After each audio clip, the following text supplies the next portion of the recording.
I did not flinch when Sylvia Hartman slid that security report across her massive oak desk and looked at me with absolutely zero emotion. She told me we were putting the senior vice president position on hold indefinitely. Just like that. No eye contact, no real explanation, no hint of regret. It was as if she was telling me that the office coffee machine was out of order for the afternoon. What she did not know, what she could not possibly have realized in her arrogant little bubble, was that I had finally reached my absolute limit. After 18 long, grueling years of building her security company from absolutely nothing, I was entirely done playing her twisted corporate games. My name is Thomas Vance. I am 51 years old, and this is the true story of how I learned the hard way that corporate loyalty only functions properly when it flows in both directions. Look, I am not the type of person who intentionally goes out of his way to make waves. I never have been. I spent 13 years in the Navy before stepping into this role. In the military, you learn how to follow orders, how to execute a mission, and above all, how to take care of the people standing beside you. When I got out, right after the world changed completely in the early 2000s, I figured the corporate sector worked on similar principles. You do your job, you do it exceptionally well, you look out for your team members, and the leadership takes care of you in return. Boy, was I wrong about that last part. I started at Vanguard Security Group back when corporate America was scrambling frantically to understand entirely new security threats. Sylvia Hartman hired me specifically to build their high-level security division from absolute zero. We are talking government contracts, executive protection details, massive corporate data security infrastructures, you name it. I developed the entire framework and the systems to handle all of it. 18 years later, Vanguard pulls in $110 million annually in federal and corporate contracts. I built that entire capability from the ground up, brick by brick, late night by late night. Let me give you a specific idea of what I actually did for them on a regular basis. Several years ago, when a massive overseas hacking group tried to break into their primary client database, my threat detection systems caught the breach attempt 3 whole days before it would have actively triggered any alarms on their old setup. That single catch saved the company roughly $11 million in damages and federal compliance penalties. When massive storms hit the coast, I personally coordinated emergency security details for 3 massive corporate clients, keeping their operations running smoothly, while our competitors went completely dark for weeks on end. I know every federal security contractor from the East Coast to the southern border. I know which background check companies actually deliver solid intelligence and which ones are just cutting corners to save a few bucks. When there is a real, terrifying threat at 3 o'clock in the morning, nobody calls Sylvia Hartman. They call me, and I handle it without breaking a sweat. The really frustrating thing is that Sylvia always managed to show up right on time for the victory lap. She would walk into high-stakes client meetings after I had already solved all the complex problems, shake hands with agency directors, and act like she had personally stayed up all night designing our security systems. Meanwhile, I am the one pulling 16-hour shifts, drinking terrible break room coffee, and missing my kids' school events just to keep her contracts running smooth. Speaking of my kids, that is exactly what made this entire situation so absolutely critical. My daughter Chloe just got diagnosed with severe spinal problems requiring major surgery. The procedure costs $240,000, and our corporate insurance company completely denied coverage, calling it an experimental treatment. My son Mason is back from his deployment with shrapnel damage to his leg. The Veteran Affairs Office has been shuffling his case around for almost a year while he can barely walk around the house. My wife Elena saw her consulting business take a major hit during the recent economic downturn, and we were actively looking at refinancing our house just to stay current on our regular bills. I am 51 years old. This senior vice president promotion was not about my ego anymore. It was strictly about securing my family financial future when we needed it most. For the past 4 years, Sylvia kept telling me the promotion was almost ready to go. She would cite budget reviews, board meetings, corporate restructuring, always coming up with some brand new excuse. But she would pat me on the shoulder and tell me not to worry, saying I was her top choice and asking me to just be patient while they got the paperwork sorted out. I had been incredibly patient for 4 long years while actively doing the work of senior vice president for director-level pay. I was patient while training brand new hires who walked in making more money than me simply because they had fancy degrees but absolutely zero real-world experience. I was even patient while Sylvia's nepotistic nephew Julian Hartman got fast-tracked to senior director after just a little over a year on the job. Young Julian, fresh out of business school with his strategic management degree, had never spent a single day running actual background checks or handling real security threats. The kid probably could not secure a local parking garage if you gave him a manual, but he is family. And apparently, that is all that truly matters at Vanguard Security Group. The meeting that changed my entire perspective happened on a Tuesday afternoon. Sylvia's assistant called me around 2 o'clock, saying she wanted to see me for my annual review and career discussion. I honestly figured this was finally the moment. After 18 years of blood, sweat, and tears, I was going to get the recognition I had more than earned. I put on my best suit, grabbed my performance folder, and walked into her office, fully ready to accept the promotion we had been talking about for years. Sylvia was reviewing some contracts when I walked in, doing that classic executive theater where they deliberately make you wait while they handle supposedly urgent business. It is a standard power play.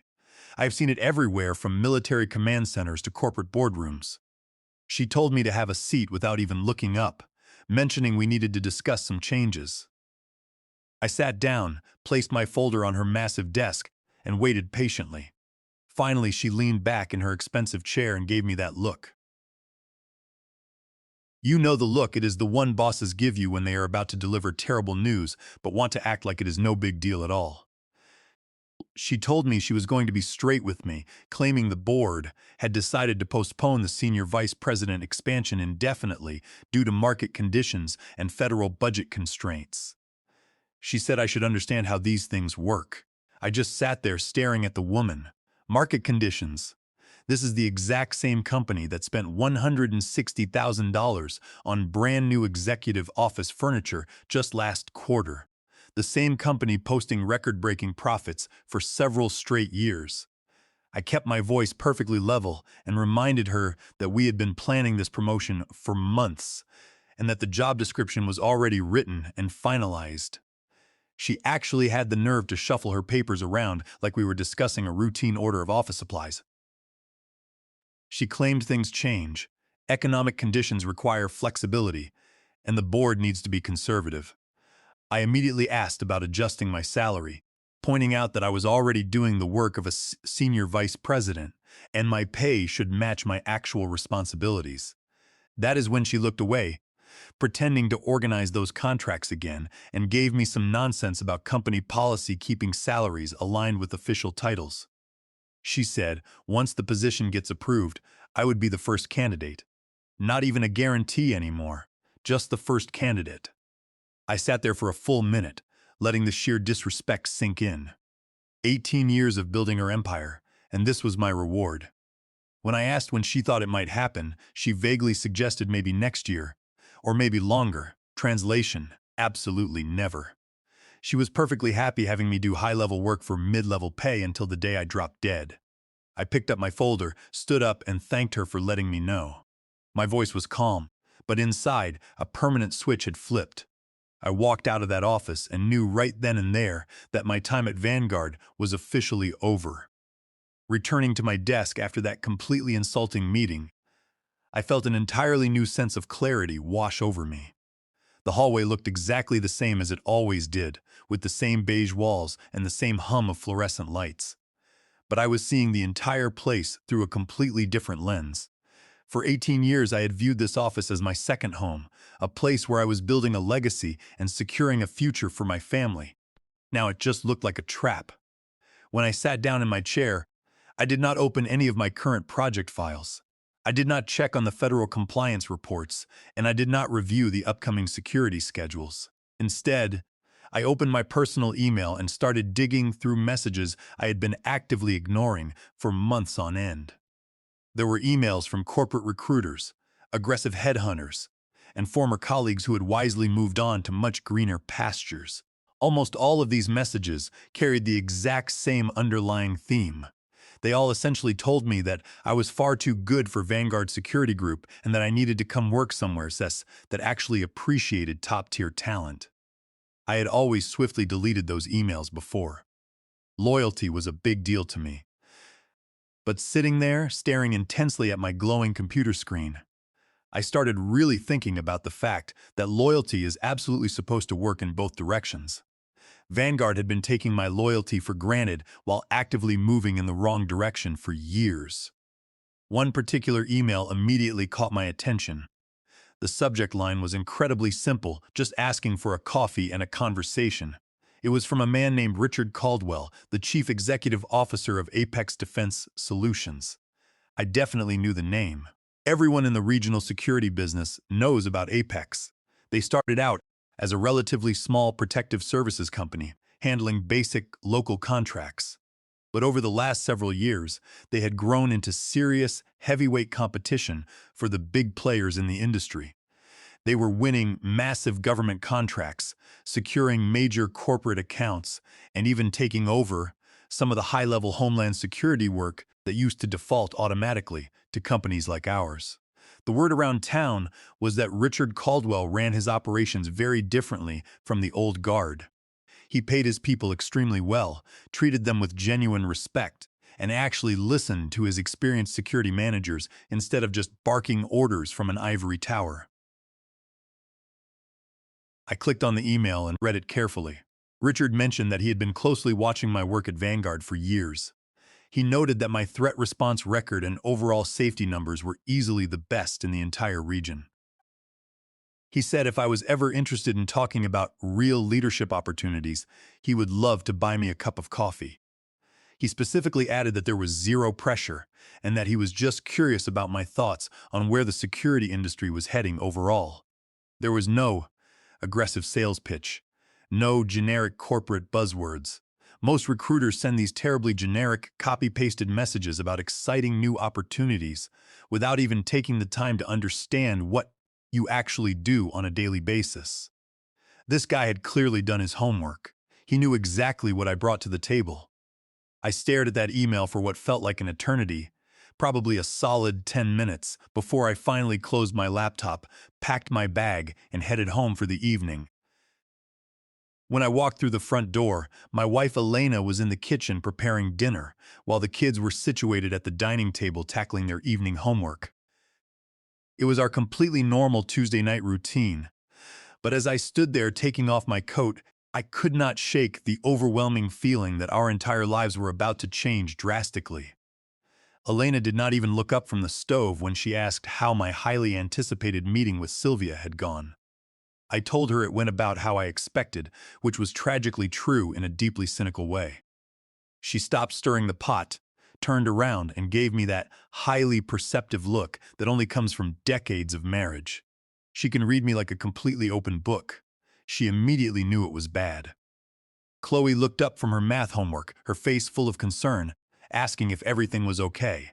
That right there is what truly broke my heart. My teenage daughter, who was already dealing with severe painful spinal issues and facing a terribly expensive upcoming surgery, should not have to worry for a single second about whether her father is okay because of some toxic corporate politics. She should be entirely focused on being a teenager and figuring out which colleges she wants to visit next year.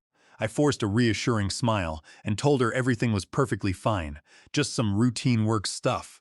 But it absolutely was not fine, and Elena knew it instantly. After we finished dinner and the kids finally went to bed, Elena and I sat out on the back porch with a couple of cold drinks. The night air was quiet, a stark contrast to the loud thoughts racing through my head. I laid it all out for the woman. I told her exactly what happened in Sylvia's office, word for word.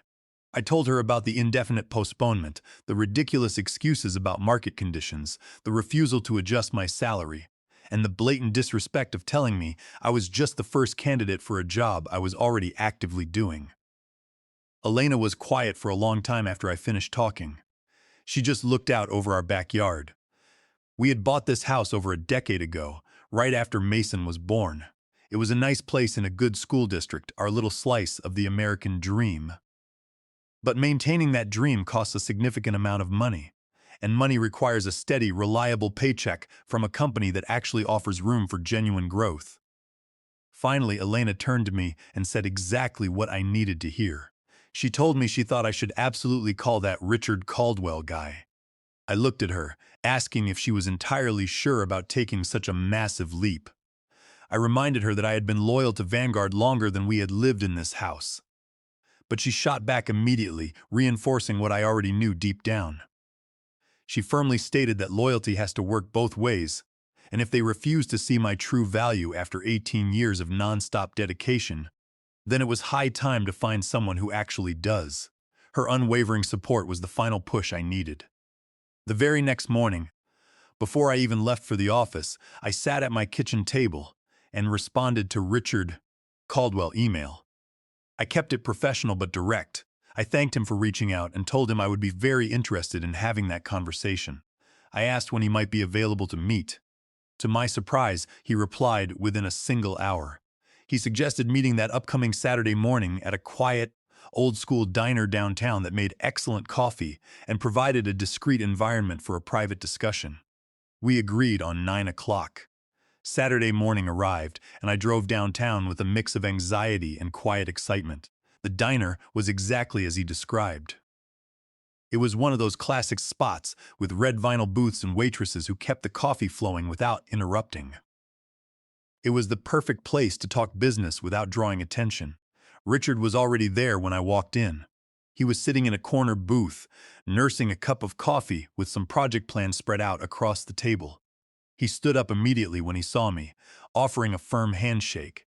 He was average height, looked to be in his mid-40s, and had the demeanor of someone who had actually worked in the field, not just sat behind a desk his whole career.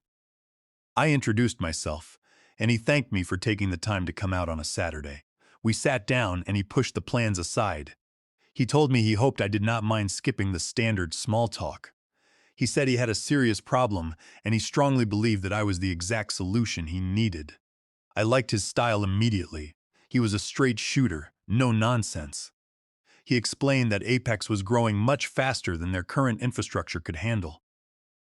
They had several major federal contracts starting in the next few months, plus emergency response agreements with multiple agencies.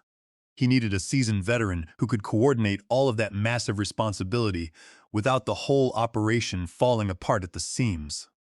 I smiled a little and told him that sounded incredibly familiar. He laughed and admitted he had been trying to figure out a way to hire me away from Vanguard for years, but always assumed I was perfectly happy there. Then he mentioned he heard through the industry grapevine that things might not be as great as they appeared on the surface. The security business is a remarkably small world, and people definitely notice when highly capable managers get repeatedly passed over for promotions they have clearly earned. As I sipped my coffee, looking at this CEO who actually respected my track record, I knew this breakfast was going to change the entire trajectory of my career. Sitting in that quiet diner listening to Richard Caldwell lay out his vision for Apex Defense Solutions, I felt a spark of professional excitement that I had not experienced in years. He was not just blowing smoke. He understood the intricate details of the security contracts and the massive logistical challenges involved in keeping them running smoothly. When I finally asked him what exactly he was offering, he did not hesitate or use corporate double talk. He leaned forward and offered me the position of Senior Vice President of Regional Operations. He promised full, unmitigated authority over all project coordination, team building, and critical client relationships. Then he got to the numbers, and I had to work hard to keep my expression completely neutral. He offered a starting salary of $195,000, which came with performance bonuses that were actually tied to achievable metrics, not arbitrary board decisions. He included top-tier health benefits for my entire family. But the absolute kicker was the profit sharing. He explained that when Apex does well, the leadership team does well. That concept was entirely foreign to me. At Vanguard, Sylvia Hartman would not share a single dime of company profits with the people actually doing the heavy lifting. I sat there processing the fact that $195,000 was exactly $65,000 more than my current salary. But Richard was not finished. He casually mentioned that he knew I had kids dealing with college and medical expenses. He told me Apex had an exceptional education assistance program, and they would cover up to $20,000 per year in tuition costs for the children of their executive employees. That completely blew me away.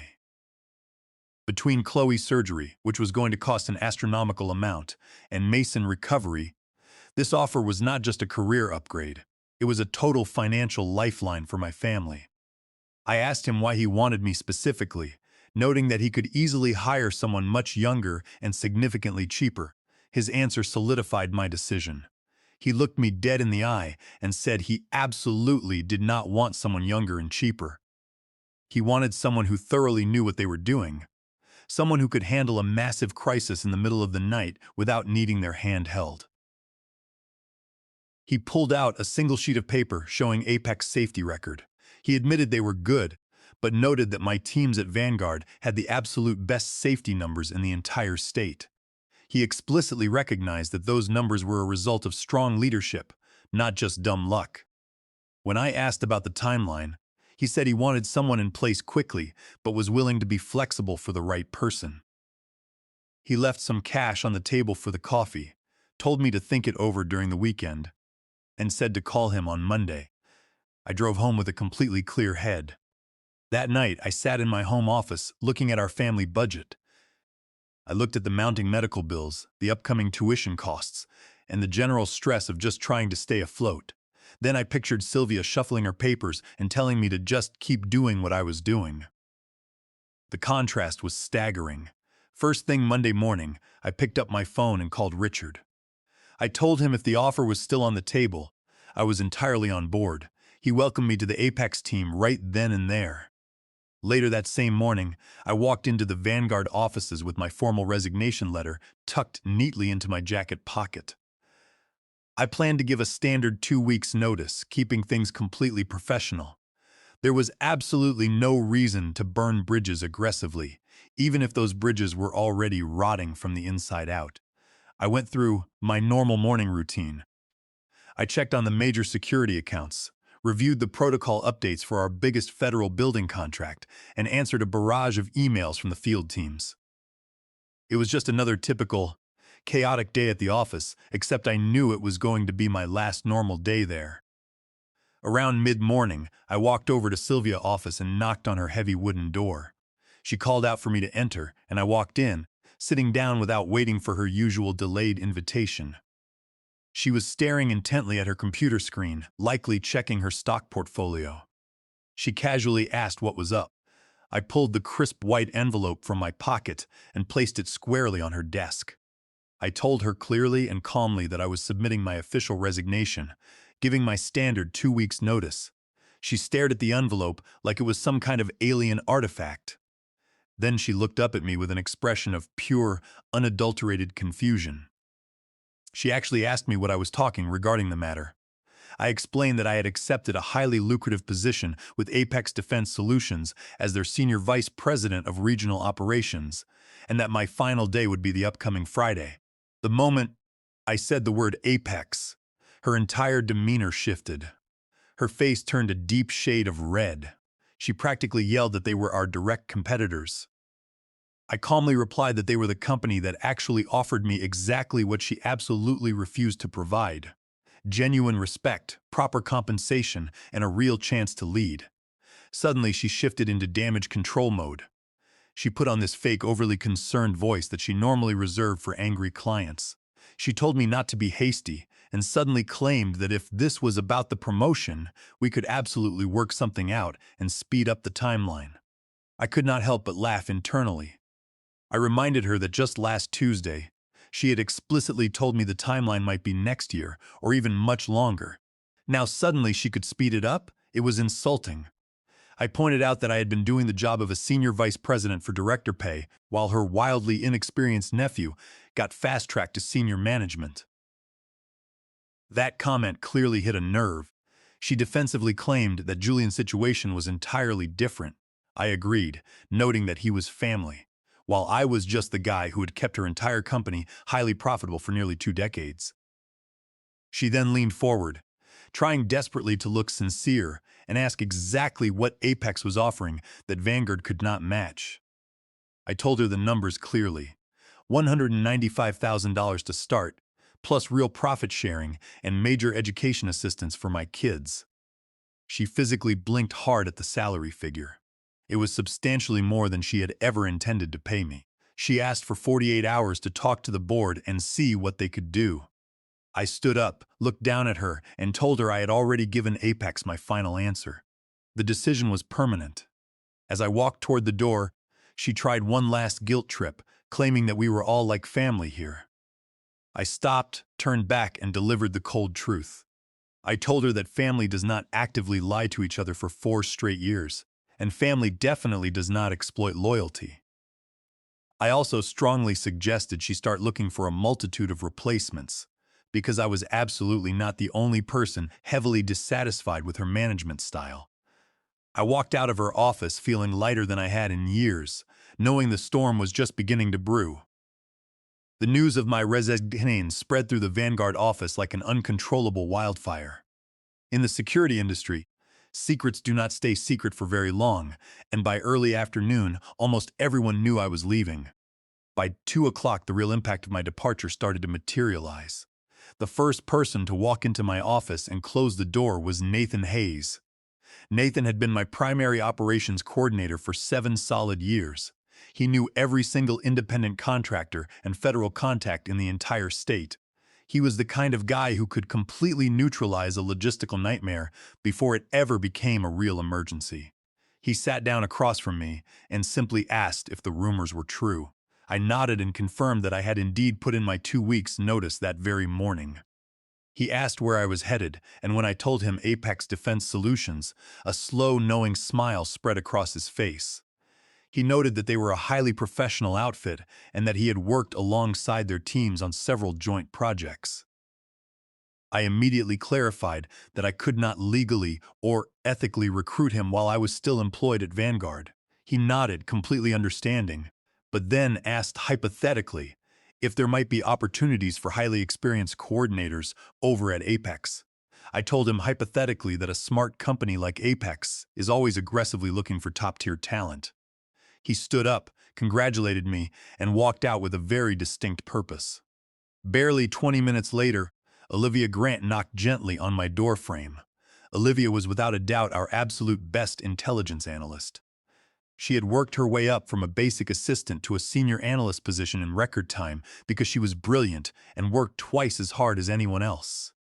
Yet, Sylvia and her executive team consistently failed to give Olivia the credit or the compensation she truly deserved.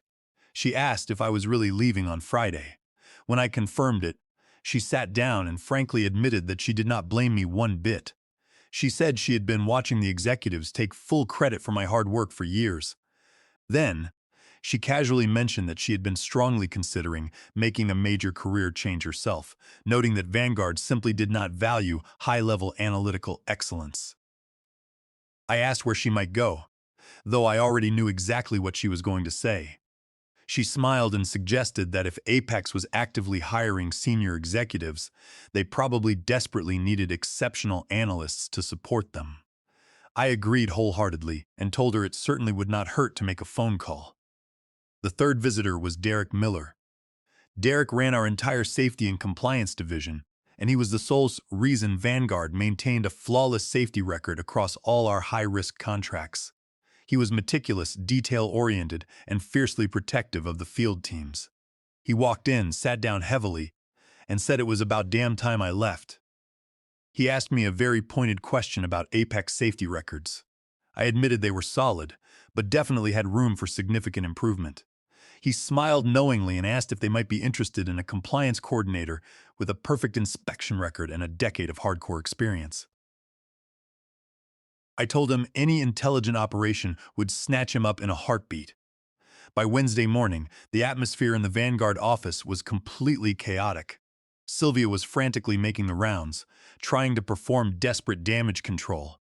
But you could see the absolute panic in her eyes.